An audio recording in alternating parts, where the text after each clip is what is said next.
मोदी जी आपके तीसरे टर्म में करीब 1650 दिन बचे। मैं नरेंद्र दामोदर दास मोदी अनलेस आपका प्लान है चौथे टर्म के लिए भी लड़ने का, ये आपका आखिरी टर्म होगा as a prime minister. Nikhil Kamath के साथ आपने रीसेंट पॉडकास्ट में बताया कि आपकी रिस्क टेकिंग एबिलिटी अभी तक यूटिलाइज नहीं हुई है। मुझे लगता है मेरी जो रिस्क टेकिंग कैपेसिटी है उसका अभी फुल यूटिलाइजेशन हुआ ही नहीं है।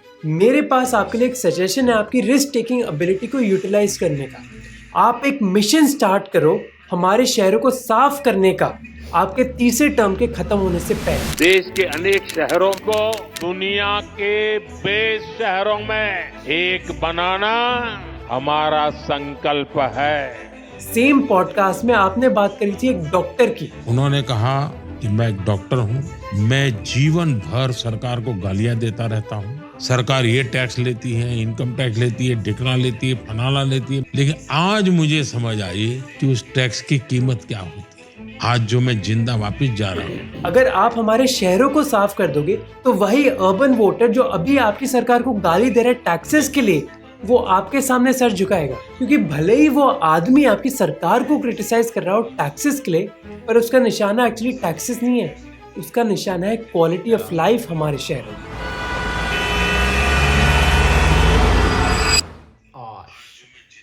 मोदी जी, आप कई बार बात करते हो हमारे देश की इमेज के बारे में दुनिया भर में। आपको मैं बताना चाहता हूँ एक गेम के बारे में जो अभी कुछ वेस्टर्न लोगों के बीच पॉपुलर है। गेम ये है कि वो हमारे देश में किसी रैंडम जगह जाएंगे गूगल स्ट्रीट व्यू इमेज देखने के लिए, और ये गेम तब तक खेलेंगे जब तक उनको कूड़ा नहीं दिख जाता। और कैसे वीडियोस वायरल हो रहे हैं? When you find one street view place where there is no like full 360 turn where you can't see trash or just like rubble on the ground. like exactly. Please just do one round. Just drop it in once and just see.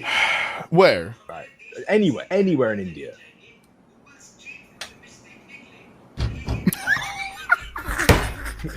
What happened? It's delayed. अब भले मैं ये मान सकता हूँ कि ये लोग रेसिस्ट हैं और उनका कंटेंट बायस्ड है, तो हम ही ये गेम खेल के देखते हैं।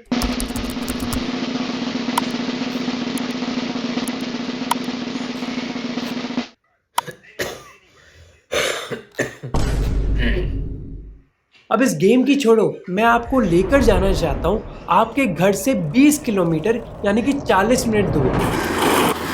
गंदगी है, बदबू आ रही है। ये हम झाड़ू मारते हैं तब जाके साफ होता है। झाड़ू मारने वाला भी कोई नहीं आता। झाड़ू बारे नहीं है, नाली बारे नहीं है, कोई सीवर नहीं है, कोई सरकारी पानी नहीं है। एमसीडी वाले आते नहीं यहाँ पे। नहीं आते, कोई नहीं आता है देखने। ऐसा ही रहा है, कुछ भी नहीं हो रहा है यहाँ पे। हालत देखो। 8 साल पहले आपने स्वच्छ भारत अभियान लॉन्च किया था। इसके लॉन्च के दौरान आपने कहा था कि बापू ने क्विट इंडिया क्लीन इंडिया का नारा दिया था। Quit India clean India. Quit India तो हो गया, पर क्लीन इंडिया का क्या?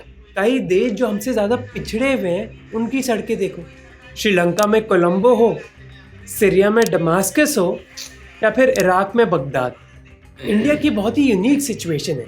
लग्जरी गाड़ियों की सेल्स बढ़ रही है, वहीं रोड की सिचुएशन खराब है। 10 मिनट में घर में कुछ भी आ जाएगा, पर हर जगह पोल्यूशन है। करोड़ों के अपार्टमेंट्स मिनटों में बिक रहे हैं, पर उन्हीं अपार्टमेंट्स के बाहर कचरा पड़ा हुआ है। आप डबल इंजन सरकार की बात करते हो। भाजपा की डबल इंजन सरकार। अभी 28 में से 20 स्टेट्स आपकी पॉलिटिकल कंट्रोल में है, यानी कि अहमदाबाद, सूरत, भोपाल, लखनऊ, कानपुर और पुणे जैसे बड़े बड़े शहर आपके एडमिनिस्ट्रेशन में है। ये शहर सारे साफ हो जाए, इससे बेहतर क्या ही रिस्पॉन्स हो सकता है आपका ऑपोजिशन पार्टीज को। आप शायद जानते नहीं हो आपकी पीठ के पीछे क्या चलता है। रिसेंटली आप मुंबई गए, इसीलिए उधर की सड़कें भी पेंट हो गई और कोलाबा के फुटपाथ भी साफ हो गए। मोदी जी, सिचुएशन इतनी खराब हो गई है कि पुणे के शिवनगर इलाके में एमएलए सिद्धार्थ शिरोले प्राउडली ये पोस्ट कर रहे हैं, today I had the honour of inaugurating the tarring and repair work for the road from Om supermarket chowk to Deep bungalow chowk. कौन सा ऑनर बताओ? एक एमएलए एक सड़क की रिपेयर को इनॉग्रेट कर रहा है, और देश के स्टैंडर्ड्स इतने कम हो गए कि एक एमएलए सेलिब्रेशन रिपेयर के खत्म होने के बाद नहीं बल्कि स्टार्टिंग में कर रहा है। और मोदी जी देख लो, इस रोड के लिए ये एमएलए इतने खुश हो रहे हैं। इसलिए मैं ये वीडियो आपके लिए भी बना रहा हूँ ताकि किसी तरह मेरा मैसेज आप तक पहुँच जाए और अपनी ऑडियंस के लिए भी। ये इंडियन यूट्यूब पर one of the most detailed videos है कि हमारे शहर इतने गंदे क्यों हैं और उनको हम साफ कैसे कर सकते हैं। अगर आपने ये वीडियो देख लिया तो अब इस प्रॉब्लम की सारी बारीकियां समझ जाओगे, क्योंकि इस वीडियो बनाने के लिए मैंने कार्तिक मुरलीधरन की एक किताब पढ़ी, ये रिसर्च पेपर पढ़ा कि हमारी पॉलिसी इतनी बेकार क्यों है, CAG की रिपोर्ट पढ़ी इंडिया के म्यूनिसिपल वेस्ट पर, RBI की डिटेल रिपोर्ट पढ़ी म्यूनिसिपैलिटी के फाइनेंसेस पर, वर्ल्ड बैंक की ये रिपोर्ट, इंदौर पर ये रिपोर्ट और हमारी वेस्ट और टैक्स पॉलिसी पर दूसरी रिपोर्ट्स।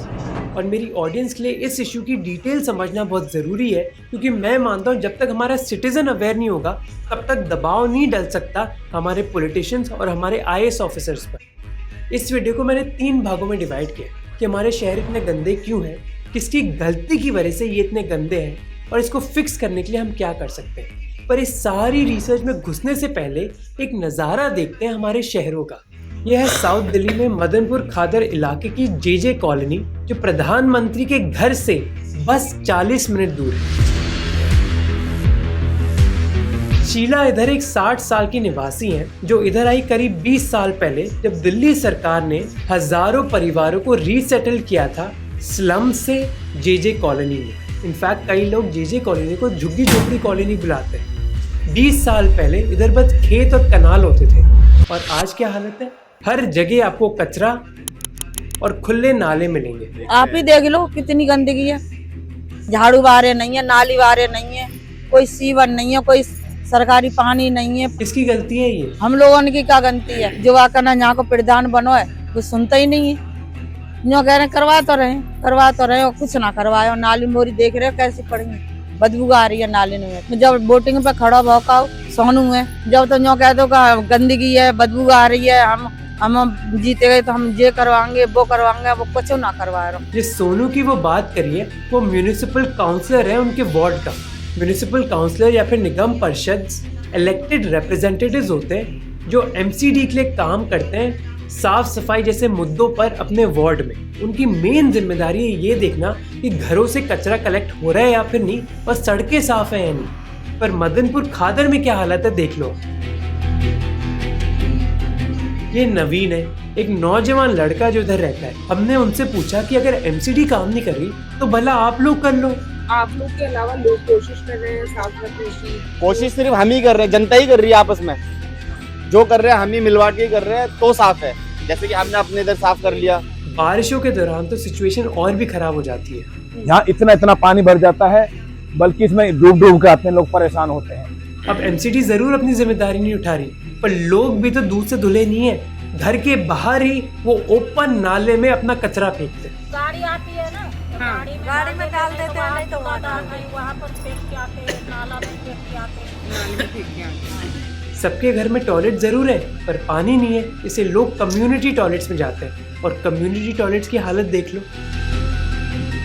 कौन जाएगा ऐसी जगह। इस बुरी वेस्ट मैनेजमेंट के हेल्थ कॉन्सिक्वेंसेस अब डॉक्टर जाकिर के क्लिनिक में ही देख सकते हो। जो पानी इकट्ठा होता है उससे कुछ डिजीज जैसे डेंगू है, मलेरिया है, ये उसी पानी में होते हैं। असल में इनका जो लार्वा होता है उसी पानी में होता है और वो आगे जाके बच्चों को, बड़ों को, सभी को इफेक्ट करता है। टाइफाइड है, डेंगू है, मलेरिया है, ये मेनली गंदगी से ही होते हैं। मदनपुर खादर के कुछ विजुअल्स तो इतने गंदे हैं जो मैं आपको स्क्रीन पर भी नहीं दिखा सकता। अब इन सारी चीज़ों की जिम्मेदारी म्यूनिसिपैलिटी की होती है, इसलिए मेरी टीम लोकल म्यूनिसिपैलिटी के ऑफिस गई और म्यूनिसिपैलिटी के ऑफिस की हालत देख लो। ताला 12 बजे ताला बंद होने की बात तो छोड़ो, बिल्डिंग की हालत देखो। MCD के ऑफिस के सामने ऐसी हालत है। हाँ, ये MCD ऑफिस है। अब आप बोलोगे कि मैं बायस्ड हूँ, मैंने एक गंदा एरिया चुना और उधर फुटेज रिकॉर्ड कर ली, तो ठीक है एक गेम खेल लेते हैं। ओके, तो ये गेम मेरे टीम मेंबर अमी ने डिज़ाइन करी है and the idea is can you find kachra in Indian cities. So let's play the game. Pune कचरा है, ये कचरा है, यस। बेंगलुरु थोड़ा कचरा लग रहा है मुझे, ठीक है, it's not too bad actually. Jaipur, oh my god, देख लो ये। अहमदाबाद कचरा, Chennai, wow, well done. And by the way, अगर आपको लग रहा है कि ये बायस्ड है, the code and the game both are in the description and pin comment, you can play it on your own. 4 out of 5 guys, 80%. Hyderabad man कचरा, what?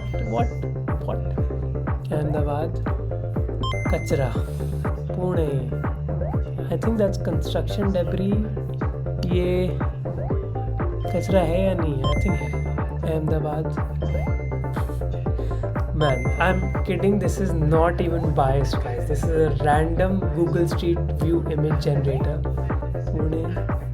Okay, this is actually quite clean. 8 out of 10. 80%. Link is in the pinned comment. You can also play it. तो by chance अगर आप इस भ्रम में थे कि नहीं मोहक हमारे शहर तो बहुत साफ हैं, तो वो भ्रम तो दूर हो गया होगा। तो सवाल है क्यों यार, हमारे देश में इतनी गंदगी क्यों है? देवेश कपूर एक पॉलिटिकल साइंटिस्ट ने बहुत ही इंटरेस्टिंग पेपर पब्लिश किया था। Why does the Indian state both fail and succeed? कुछ चीजों में तो दुनिया भर में कोई इंडियन सरकार को हरा ही नहीं सकता, जैसे इलेक्शंस हो या फिर वैक्सीनेशंस की बात हो। हमारे देश में करोड़ों लोग बहुत आसानी से वोट दे पाते हैं और अगले ही दिन काउंटिंग हो जाती है। पर दूसरी बेसिक चीजों की बात करो, जैसे एजुकेशन या फिर साफ सफाई, तो उधर हमारी सरकार तहस नहस हो जाती है। इस चीज के लिए देवेश कपूर ने 3 कारण दिए। पहला है हमारी डेमोक्रेसी। दुनिया भर में देश सबसे पहले अमीर बने, फिर डेमोक्रेटिक बने, जबकि इंडिया जब डेमोक्रेसी बना तब हमारा देश गरीब था। इससे गरीब होते हुए भी सरकार को बहुत कुछ करना पड़ा। दूसरा कारण वो देते हैं कास्ट और जेंडर इश्यूज। वो कहते हैं ऐसे मुद्दों की वजह से हमारी सरकार हार्ड चीजें दे पाती है पर सॉफ्ट चीजें नहीं। जैसे सरकार रोड बना सकती है, घरों में बिजली पहुंचा सकती है, पर अगर साफ सफाई या फिर एजुकेशन की बात आ गई, जो सॉफ्ट इश्यूज है, उधर हमारी सरकार फेल हो जाती है। और तीसरा कारण वो देते हैं कि हमारे देश में लोकल सरकारें बहुत ही कमजोर हैं। आप इस ग्राफ को देखो, जहाँ चाइना और अमेरिका में मोस्ट लोग लोकल लेवल पे एम्प्लॉय होते हैं, इंडिया में हार्डली सरकारी ऑफिशियल्स लोकल लेवल पर काम करते हैं। जहाँ चाइना में 51% और अमेरिका में 27% सरकार का एक्सपेंडिचर लोकल लेवल में होता है, ये नंबर हमारे देश के लिए बस 3% है। प्रधानमंत्री मोदी को एक बड़ा डिसेंट्रलाइजेशन प्रोजेक्ट लॉन्च करना चाहिए, जिससे पावर प्रधानमंत्री और चीफ मिनिस्टर के हाथों से लोकल सरकारी ऑफिशियल्स को दी जाए। अब प्रधानमंत्री या फिर चीफ मिनिस्टर मेरे घर के आगे जो नाला है उसको थोड़ी साफ करेंगे। इनफैक्ट इस रिसर्च पेपर ने क्लियरली दिखाया कि लोकल और छोटी गवर्नमेंट्स बेहतर काम कर सकती हैं इन मुद्दों पर। अब कुछ लोग बोलेंगे लेकिन मोहक तुम जानते नहीं हो कि लोकल सरकारी ऑफिशियल्स कितने करप्ट होते हैं। पर भाई ये इशू भी सॉल्वेबल है बेटर मॉनिटरिंग से।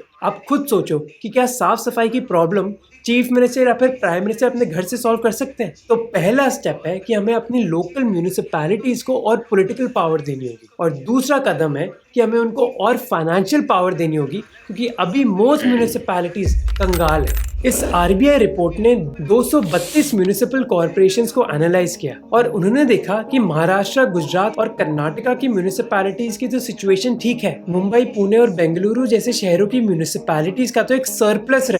Bring your business online with GoDaddy. Start by finding the right domain today. Mumbai की म्यूनिसिपैलिटी का 2021 के फाइनेंशियल ईयर में तो 40,000 करोड़ रुपए का बजट था और हर साल 4,000 से 6,000 करोड़ उनका सरप्लस रह जाता है। अहमदाबाद का सरप्लस करीब 600 से 700 करोड़ है। प्रॉब्लम है देश की दूसरी स्टेट्स में। इनफैक्ट केरला, दिल्ली, उत्तर प्रदेश, बिहार, झारखंड और हिमाचल प्रदेश की म्यूनिसिपैलिटीज तो काफी लॉस में चल रही हैं। 2023 में केरला की सारी म्यूनिसिपल कॉर्पोरेशंस का लॉस करीब 800 करोड़ था। 2021 में ये नंबर दिल्ली की म्यूनिसिपैलिटी के लिए करीब 950 करोड़ रुपए था।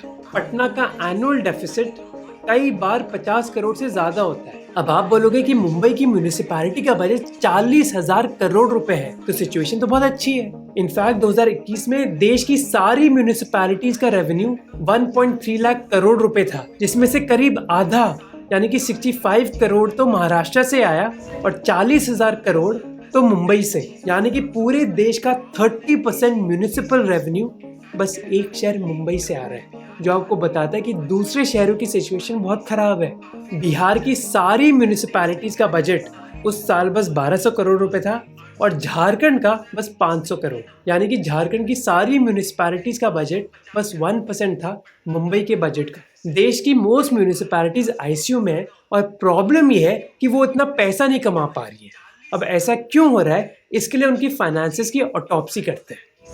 म्यूनिसिपैलिटीज की मेनली 3 सोर्सेज होती हैं इनकम की। पहली है ओन सोर्स रेवेन्यू। ये वो टैक्सेस और फीस हैं जो म्यूनिसिपैलिटीज खुद कलेक्ट करती है, जैसे प्रॉपर्टी टैक्स, एंटरटेनमेंट टैक्स या फिर यूजर चार्जेस, साफ सफाई के। अब ये रेवेन्यू सोर्स सबसे ज़रूरी होती है म्यूनिसिपैलिटीज़ के लिए, क्योंकि उनको किसी पर डिपेंड नहीं होना पड़ता।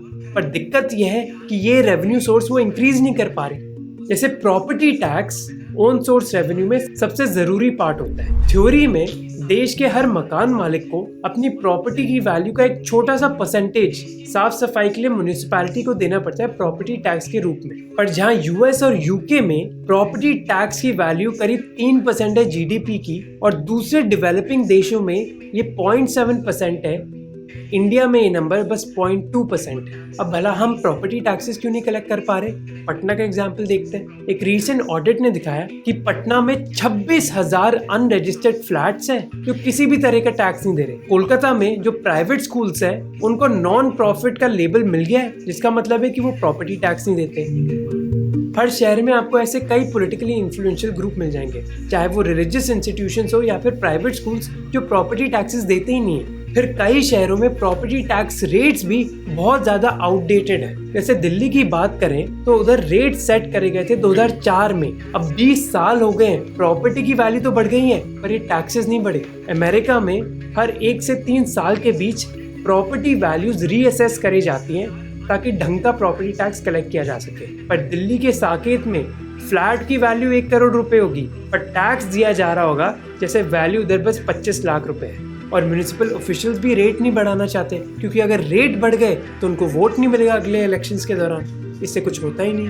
एंटरटेनमेंट टैक्स की बात करें तो मुंबई जैसे शहरों में जहाँ कई इवेंट्स होते हैं उनको तो अच्छा खासा पैसा मिल जाता है, पर धनबाद या फिर सिलीगुड़ी का क्या, जहाँ ऐसे इवेंट्स होते ही नहीं है। इसलिए ऐसे शहरों के लिए बहुत ज़रूरी होता है फीस कलेक्ट करना घरों से, चाहे वो कचरा कलेक्शन की बात हो या फिर पार्किंग की। पर प्रॉब्लम यह है कि जो फीस चार्ज कर रही है म्यूनिसिपैलिटीज़ ऐसी चीज़ों के लिए, वो इतनी कम है कि उनकी कॉस्ट भी कवर नहीं होती। जैसे कोलकाता के बिधान नगर की बात करते हैं, जहाँ लोग कचरा कलेक्ट करने के लिए कुछ पैसा देते ही नहीं है। दूसरे शहरों में मंथली फीस हर घर के लिए बस 30 से 50 रुपए ही है, जबकि सिंगापुर में ऐसी फीस 2000 रुपए तक जा सकती है। अब फीस लो भी है, और जो लो फीस है भी वो भी म्यूनिसिपैलिटीज कलेक्ट नहीं कर पाती, क्योंकि उनके पास मैन पावर नहीं होती कई बार कलेक्ट करने के लिए, और दूसरी बार वो कई बार कलेक्ट ही नहीं करना चाहती, क्योंकि अगर पैसों की कमी हो भी गई तो वो एक कटोरा पकड़ के बस स्टेट या फिर सेंट्रल सरकार के पास चले जाते हैं। जैसे रांची म्यूनिसिपल कॉर्पोरेशन पर एक रिपोर्ट ने दिखाया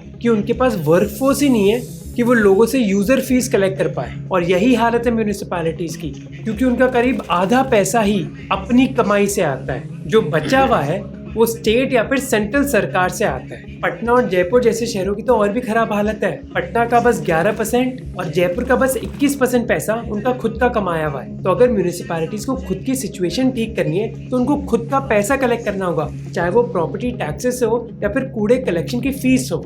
पर ये पैसा वो लोगों से तभी कमा पाएंगे जब लोग और म्यूनिसिपैलिटी के बीच में ट्रस्ट होगा, और इस ट्रस्ट की कमी है। वो बंदा बोलेगा कि भाई तुम पैसा तो ले रहे हो पर कुछ काम करोगे भी या नहीं। तो सबसे पहली चीज़ है कि म्यूनिसिपैलिटीज़ को ये ट्रस्ट ठीक करना होगा, और यही ट्रस्ट इंदौर की म्यूनिसिपैलिटी ने सबसे पहले फिक्स किया। जैसे इंदौर में साफ सफाई सुबह के 5 बजे स्टार्ट होती है और 7 बजे तक खत्म हो जाती है, और इस कल्चर को क्रिएट करने के लिए म्यूनिसिपल कमिश्नर मनीष सिंह सुबह के 4 बजे सड़कों पर तैनात रहते थे, ये देखने के लिए कि साफ सफाई हो भी रही है या फिर नहीं।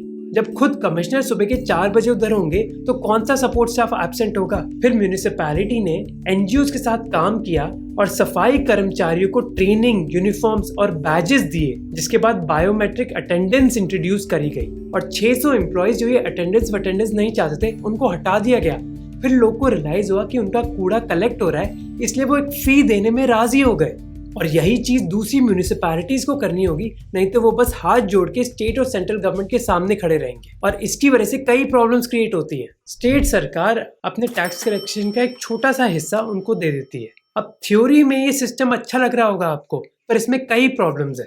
इमेजिन करो कि आप एक घर चला रहे हो और आपका फैमिली मेंबर आपको प्रॉमिस करता है कि हर महीने वो आपको 10,000 रुपए ट्रांसफर करेंगे खाने पीने के लिए, पर मान लो अगर उनकी पेमेंट लेट आई या फिर आई ही नहीं तो ऑब्वियसली घर में अफरा तफरी मच जाएगी। और ऐसे ही म्यूनिसिपैलिटीज का हाल है अभी। जैसे महाराष्ट्र में कई म्यूनिसिपैलिटीज को 6-6 महीने तक पेमेंट नहीं मिली, इसलिए म्यूनिसिपैलिटीज ढंग से प्लानिंग ही नहीं कर पाती, और ऐसी प्रॉब्लम सेंट्रल ट्रांसफर्स के साथ भी है।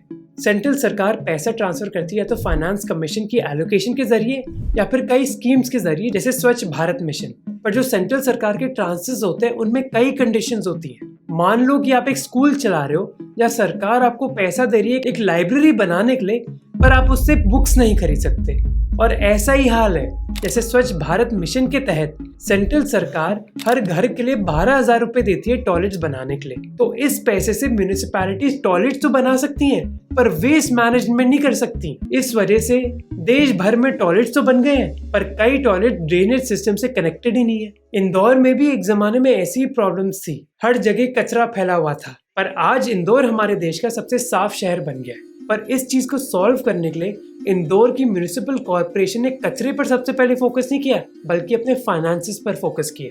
स्टेट या फिर सेंट्रल सरकार के सामने गिड़गिड़ाने की बजाय म्युनिसिपल कॉर्पोरेशन ने अपने रेवेन्यू पर फोकस किया और उन्होंने एक फीस सिस्टम स्टार्ट किया, जहां घरों से 60 से 150 रुपए चार्ज करे जाएंगे हर महीने के लिए, और बिजनेसेस को हर किलो के वेस्ट के लिए 3 रुपए देने होंगे। इसी से इंदौर की म्युनिसिपल कॉर्पोरेशन हर साल 27 करोड़ रुपए कलेक्ट कर पाई, जिसकी वजह से वो अपने वेस्ट मैनेजमेंट सिस्टम को फाइनेंस कर पाए। और वो इधर नहीं रुके, उनको और पैसों की जरूरत थी, इसलिए उन्होंने बॉन्ड्स इश्यू करे।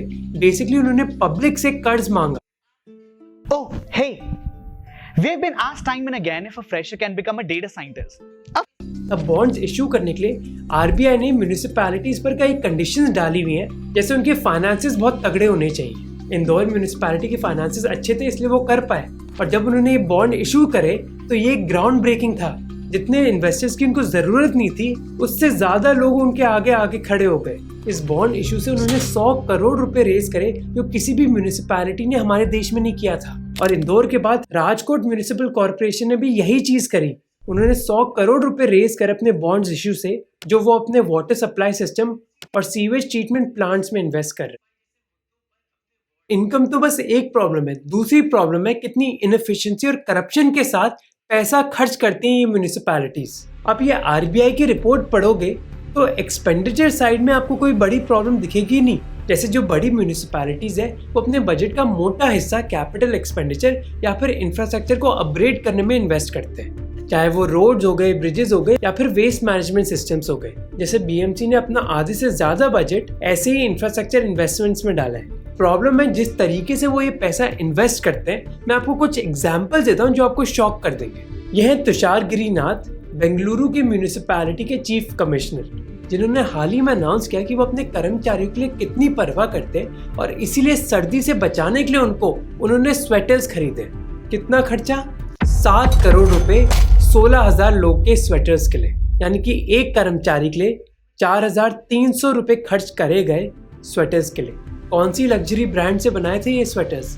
और इन म्यूनिसिपैलिटीज के खिलाफ कई करप्शन एलिगेशंस भी हैं। 27 मार्च 2024 को बीएमसी ने 96 एम्प्लॉयज को रीइंस्टेट कर दिया, जिनको एक जमाने में सस्पेंड कर दिया गया था करप्शन और क्रिमिनल चार्जेस पर। ये इन्फॉर्मेशन बीएमसी से नहीं आई, बल्कि एक आरटीआई एक्टिविस्ट ने पब्लिश करी। पिछले ही हफ्ते ईडी ने बेंगलुरु की म्यूनिसिपैलिटी के हेडक्वार्टर को रेड किया करीब 1000 करोड़ के बोरवेल स्कैम की इन्वेस्टिगेशन के लिए। आपका टैक्स का पैसा कैसे वेस्ट किया जाता है, उसका बेटर एग्जाम्पल आपको नहीं मिलेगा मुंबई के गोखले ब्रिज से। जब बीएमसी ने इस ब्रिज को इनॉग्रेट किया था, उन्होंने इसको एक आर्किटेक्चरल मार्वल बुलाया था, पर बीएमसी इस ब्रिज को दूसरी एंड पर बर्फी वाला फ्लाईओवर से कनेक्ट करना ही भूल गई। इसलिए लोग पूछ रहे थे कि क्या हमें लॉन्ग जंप करनी है इधर से। लैक ऑफ अकाउंटेबिलिटी की वजह से म्यूनिसिपैलिटीज अपना काम नहीं करती, और जब वो अपना काम नहीं करती तो कई सिटीजन्स भी अपने हाथ खड़े कर देते हैं। कोई भी सोसाइटी काम तब करती है जब आप उनके अच्छे बिहेवियर को रिवॉर्ड करते हो और बुरे बिहेवियर को पनिश करते हो। पर अगर कोई आदमी लगातार सड़कों पर कूड़ा फेंकते रहे और उसके खिलाफ कोई एक्शन ना लिया जाए तो क्या होगा? और यही हालत है अभी देश की, क्योंकि लोगों को सिविक सेंस की एजुकेशन नहीं मिली और म्यूनिसिपैलिटी से उनको ना रिवॉर्ड ना पनिशमेंट मिल रही है। इससे लोग अपनी रिस्पॉन्सिबिलिटी मानते ही नहीं है कि उनको अपने शहर साफ रखने चाहिए। कोई सफाई कर्मचारी आएगा, वो साफ करके चले जाएगा। अब मैंने आपको करीब 8 रिपोर्ट्स की एनालिसिस बता दी और देश के शहर साफ हो जाएंगे, है ना? है ना? नहीं। अगर मैं ये रिपोर्ट ढूंढ सकता हूँ और समझ सकता हूँ तो कोई MP, MLA, IAS officer, chief minister, prime minister और मेयर भी ये कर सकता है, पर वो कर नहीं रहे। क्यों? इंसेंटिव्स। इसके बारे में मैंने बात करी थी अपने पिछले आईएएस वीडियो पे। जो लोग हमें गवर्न कर रहे हैं, चाहे वो पॉलिटिशियन हो या फिर आईएएस ऑफिसर हो, उनका इंसेंटिव ही नहीं है हमारी प्रॉब्लम्स को सॉल्व करने का। पॉलिटिशियंस की अगर बात करें तो उनको इलेक्शन तो जीतना आता है, पर इलेक्शन के बाद क्या करना है वो नहीं पता। और आईएएस ऑफिसर्स की बात करें तो मैं आपको एक कहानी बताता हूँ। जब तक सूरज चांद रहेगा, दिव्या मित्तल। यह है दिव्या मित्तल, 2013 बैच की एक आईएएस ऑफिसर। 2023 में वो उत्तर प्रदेश की मिर्जापुर डिस्ट्रिक्ट की डिस्ट्रिक्ट मजिस्ट्रेट बनी और उन्होंने डिस्ट्रिक्ट के एक गांव लहोरिया दाह का मानो नक्शा ही बदल दिया। 2023 तक इस गांव में नल से पानी नहीं आ रहा था, पर उन्होंने सरकार की हर घर जल स्कीम के जरिए गांव में साफ पानी पहुंचाया। अब पानी पहुंच गया, इसके लिए उन्होंने एक छोटा सा जल पूजन करवाया उधर। पर कुछ ही दिन बाद आपको पता है क्या हुआ? उनका ट्रांसफर करा दिया गया। भला क्यों? क्योंकि एक लोकल बीजेपी लीडर विपुल सिंह ने चीफ मिनिस्टर योगी आदित्यनाथ को एक लेटर लिखा दिव्या मित्तल की कंप्लेन करते हुए। विपुल सिंह अपने लेटर में लिखते हैं कि स्कीम को इम्प्लीमेंट करना जरूर आईएएस ऑफिसर की जिम्मेदारी है, पर इनॉग्रेशन तो एक पॉलिटिशियन की जिम्मेदारी है। So how much do you earn? 42 lakhs per annum. 42 lakhs. That is your salary. Yes. What do you do? I am an AI tools and chat GPT expert. Okay, and what degree did you pursue to become that? Well, honest. होनी चाहिए। कार्तिक मुरलीधरन अपनी किताब में लिखते हैं कि उन्होंने कई बार ये देखा है कि जब स्कूल्स में किताबें या फिर कंप्यूटर्स दिए जाते हैं, टीचर्स उनको बंद रखते हैं और स्टूडेंट्स को यूज नहीं करने देते, क्योंकि टीचर्स को डर है कि मानो अगर ये किताबें या फिर कंप्यूटर चोरी हो गए तो उनकी नौकरी चली जाएगी। उनको डर ये नहीं है कि बच्चे कंप्यूटर्स और किताबें यूज ही नहीं कर रहे, क्योंकि जो सरकार में लोग हैं उनका इंसेंटिव ही ये है कि कोई रिस्क मत उठाओ भाई, रिस्क उठाया तो तुम्हारी नौकरी चली जाएगी। अब आप खुद एक आईएएस ऑफिसर के नजरिए से सोचो, आपके पास दो ऑप्शंस हैं। या तो आप रिस्क उठाकर एक प्रॉब्लम सॉल्व कर सकते हो, पर अगर प्रॉब्लम सॉल्व भी कर दी तो जो सैलरी और पोजीशन है वो तो फिक्स्ड है। सीनियरिटी से ही डिसाइड होता है कि आपको कौन सी प्रमोशन मिलेगी और कितने पैसे मिलेंगे। और अगर कोई रिस्क उठा भी दिया तो हो सकता है कि दिव्या की तरह आपका ट्रांसफर कर दिया जाए, तो आप क्या करोगे? आप कोई रिस्क ही नहीं उठाओगे। आप बस ये सोचोगे कि मेरा टेन्योर बस 2-3 साल का ये इस पोजीशन में, फिर तो ट्रांसफर होना ही है। इस 2-3 सालों के दौरान कुछ अफरा तफरी नहीं करनी चाहिए। और यही मेन दिक्कत है हमारे देश में। एक एमपी और एमएलए को तो हम 5 साल में बदल सकते हैं, पर एक आईएएस ऑफिसर 20-30 साल तक रहता है सिस्टम में और वो इसी हिसाब से सोच रहा है। अब मोदी जी ने अपनी रिस्क टेकिंग एबिलिटी के बारे में बात करी थी पॉडकास्ट में। मुझे लगता है मेरी जो रिस्क टेकिंग कैपेसिटी है उसका अभी फुल यूटिलाइजेशन हुआ ही नहीं है। मोदी जी, आपको हमारी ब्यूरोक्रेसी की रिस्क टेकिंग एबिलिटी बढ़ानी होगी इंसेंटिव्स चेंज करके।